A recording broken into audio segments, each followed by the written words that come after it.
You've probably spent a lot of time trying to figure out how to study and pass your exams, whether it's for school, an upcoming test, or even just learning a new skill for your side hustle. And the usual advice that we get, like rereading, highlighting, taking notes, and drawing concept maps, they don't really help us, right? Because you still forget most of what you studied. So you're feeling overwhelmed. And worst of all, it feels like you're putting in all these effort, but not seeing any results. But what if there's a faster and more effective way to study? One that helps you to actually learn and avoid forgetting what you just studied. Right now, most of you are caught in a productivity trap where you feel busy, but you're actually just spinning your wheels like a parked car revving its engine. In the next few minutes, I'm going to deconstruct a system that doesn't just help you pass. It makes you a literal learning machine. We're talking about the exact methodology used by the world's most elite self-educators to master years of content in months. And if you stay until the very end, I'm going to reveal a declassified system used by CIA operatives to internalize complex information in high-pressure environments. This isn't just about getting an A+. It's about owning the room while everyone else is still trying to find their pens. Why your 12-hour study sessions are a total lie. Think about the last time you sat down for a marathon study session. You had your highlighters ready, your iPad charged, and a lo-fi girl playlist looping in the background. You spent 6 hours studying, but if I asked you 2 days later to explain the concept of osmosis or the cause of the French Revolution, your brain would likely return a 404 error, file not found. It's like trying to download a 100 GB game on a 2G connection. The effort is there, but the data isn't sticking. Most students are zombies, walking through the motions of learning without actually engaging the brain's hardware. This happens because we've been lied to about what work looks like. We think that because we're tired, we must be learning. That's like saying because you're sweaty, you must be winning a marathon when you're actually just running in the wrong direction. But what if the problem isn't your intelligence, but the very way you open your book? Imagine a world where you study for half the time, but remember twice as much. This is the illusion of competence. You read a paragraph, it makes sense, and your brain goes, yeah,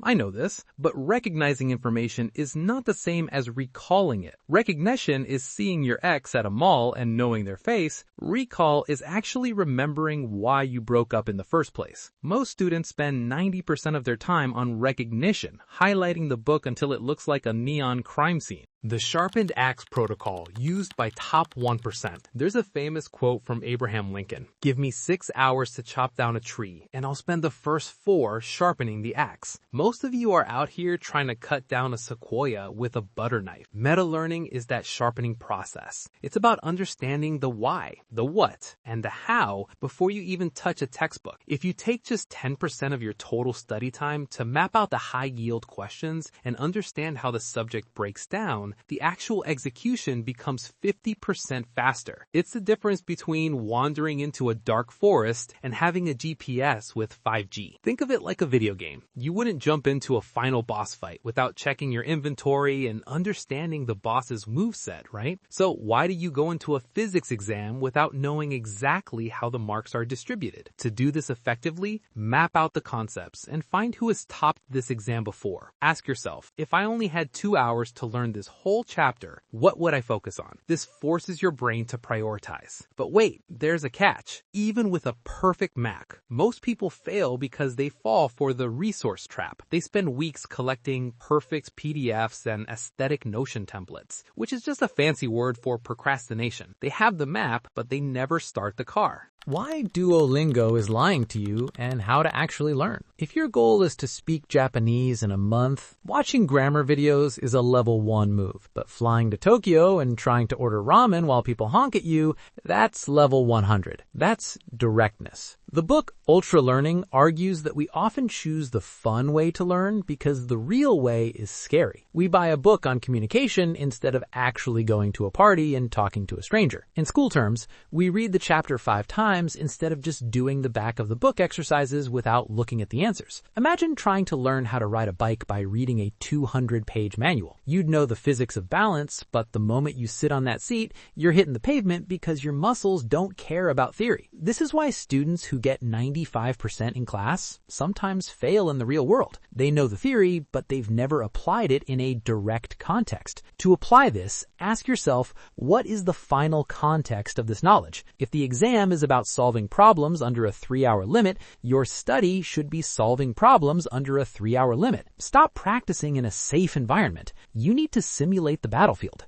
Doing the direct thing is frustrating and messy, which is exactly why most students quit thinking they're dumb. Now, if you're struggling, you're finally working. The brain drain method, how to never forget again. Enter active recall. This is the holy grail of study techniques, yet it's the one most students avoid like a group project with the class slacker. Active recall is the process of forcing your brain to retrieve information without looking at the source. It's not about putting information in, it's about pulling information out. Think of your brain like a giant warehouse. Rereading is just piling more boxes at the door. Active recall is building a high-speed conveyor belt from the back of the warehouse to the front. When you read a page and then immediately close the book and ask yourself, what did I just read? Your brain has to work. This is desirable difficulty. If it feels easy, you aren't learning. Most students think testing is something that happens after you learn. But in the ultra-learning world, testing is the learning. You're in 11th grade. You have a massive biology test,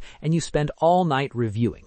You walk into the exam, see the first question, and blank. You know it. You even remember what color highlighter you used. But you can't get the words out because you practiced input when the exam is asking for output. You trained for a marathon by watching people run on TV. The trick is to stop being a consumer and start being a generator. Don't just watch the lecture, explain it to your dog without checking your notes. Declassified, the CIA total immersion system. Now let's talk about that secret CIA system. While it sounds like a movie plot, the truth is a combination of high-stakes feedback and the deep work protocol. CIA language officers don't just study a language, they live it. They use total contextual immersion, where they're forced to use the skill to solve high-pressure problems. They don't have study time, they have mission time. They learn through overlearning, which means practicing a skill way beyond the point of initial mastery until it becomes an automated reflex. For a student, this means you shouldn't stop when you